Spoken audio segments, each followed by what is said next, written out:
Joining me now is Democratic Congressman Steve Cohen of Tennessee. He sits on the House Judiciary Committee, which would have a very central role in any ongoing impeachment investigation. Congressman, we appreciate you taking the time this morning.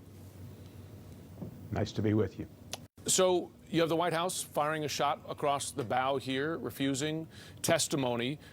Possible that this will be the first of many cases of stonewalling here. I'm just wondering how Congress enforces its power of oversight. I mean, they can issue a subpoena, but the White House has shown no hesitation defying subpoenas. What are Democrats going to do to get the witnesses they need to proceed with this inquiry? Well, the only power we have is subpoena, which is under power of law, Latin for subpoena. And that has to go to the courts, and the courts have been slow. The administration has slow-walked it, continued, appealed, and in certain more powerful contempt efforts to bring somebody and charge them with contempt, the Attorney General, Bill Barr, would have to be the prosecuting attorney, and he's not going to prosecute. So he kind of puts us in a difficult position. So how do you get out of that position? What do you do? What do you do? I mean, because there's a danger of being stymied here, right? And if the White House wins this game. Well, there's some talks about inherent contempt and being able to use that, but there have to be procedures set up, and the leadership has moved in a very conservative manner, and so I don't know if that's been developed or not. Well, I ask again, I mean, we spoke to a member of the House Intelligence Committee in the last hour, Mike Quigley, and he made the point that if this continues, it will stymie Democrats' efforts to establish evidence here of potential wrongdoing, impeachable offenses regarding the president's interaction with Ukraine. I mean, he does say it gives him more evidence of obstruction, but he granted that it gets in the way of getting to the bottom of this. And I'm just curious what the strategy is. It sounds like Democrats are still trying to develop a strategy. Well, I think we are, and I think the judiciary had the same problem. We were stonewalled. People refused to comply with subpoenas. We've gone to court on contempt case citations, but the courts are still ruling or they've been appealed. But I think all of this does show obstruction of Congress, and that can be a charge in itself.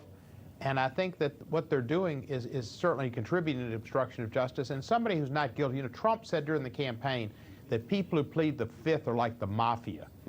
But when you don't give an oral deposition to Mueller, that's kind of like not pleading that's kind of like pleading the fifth. And when you don't show up to testify or you don't comply with subpoenas, that's kind of like pleading the fifth.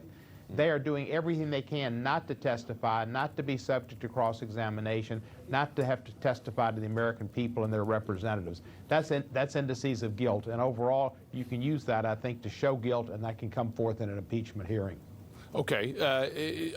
In the same category, you might say, is Adam Schiff revealing this morning that there are text messages and emails on a private device of Ambassador Sondland that the State Department has and is withholding.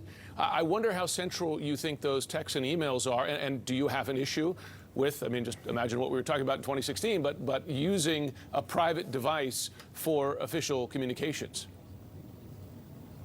I think that there was a reason why that was done, just like the ambassador told Volker, I believe it was, call me on that one, or find another means of communication. He said, call me, don't text back. Yeah, exactly. Right. He didn't want to leave a trail, and that's more indices of guilt and bad conduct. Okay. The Democrats have an aggressive, ambitious timeline for completing an impeachment inquiry. There was some talk of having it all wrapped up by Thanksgiving. Here we are, October 7th, 8th, and you have the White House stonewalling on key interviews and documents and emails and text messages. Can you keep to that timeline? If we do, it's going to have to be an abbreviated amount of facts that we give that are available for the Senate to present in a trial, and that may be what some senators use as their excuse not to vote guilt, is the fact that the proof wasn't adduced. But again, common sense tells you there's guilt all over this White House. They refuse to comply. They refuse to give depositions. They say, you know, Trump said, I want to talk to Mueller. Then he didn't. And then when he gave a deposition, about a third to a half of his answers, I don't remember and I don't know. That's not being open with the public. And then today he tweeted just an hour ago, I want Sondland to testify, but it's a kangaroo court. That's all hooey. That's all hooey. This is all hiding the truth, hiding the facts, and dodging. Before you go, Congressman, we have some new reporting from our Pamela Brown saying it is clear that the White House counsel's office is directing other government agencies. It advised the State Department to block Sondland's testimony. What's your reaction to the White House counsel's office telling the State Department that this ambassador cannot testify in defiance of Congress? Well, the White House counsel has done this over a period of time, and they've filed proceedings on behalf of Trump. The court in New York basically said that their claim that they were beyond being investigated or being in the state court was just hooey. It was just a joke, and it was repugnant to the Constitution.